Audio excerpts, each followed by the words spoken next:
Lord, turuan mo kami, Panginoon, Lord Jesus, na maging good stewards sa mga bagay na ito, Panginoon. Hindi lang sa aming time, hindi lang sa aming talents, but gayon din sa aming treasures, Lord Jesus.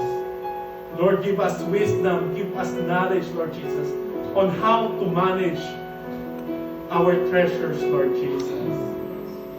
Dalangin namin, Panginoon, na Ikaw po ay nalulugod, Panginoon, on how we manage our treasures, Lord Jesus. And Lord, maraming salamat po, Panginoon, dahil patuloy mo kami tinuturuan, Lord Jesus. And Lord, patuloy ko pong pinapanalangin ang bawat isa, Panginoon. Lord, patuloy mo pong magpalain ang bawat isa. Ang kanilang pinagkukunan, Panginoon. Ang kanilang business, Lord Jesus. Ang kanilang trabaho, Panginoon. Dalangin ko po ang patuloy na pagpapala mo sa bawat isa, Panginoon.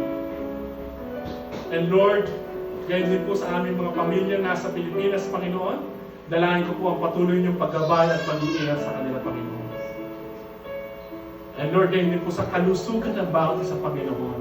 Dalangin ko po na patuloy mong ingatan at gabayan ng bawat isa, Lord Jesus. Lord, i-sustain mo po ang bawat isa sa kanilang pag-work this coming week, Lord Jesus. Bigyan mo po sila ng kalakasan, Panginoon. Bigyan mo po sila, Panginoon, ng joy sa kanilang ginagawa, Panginoon.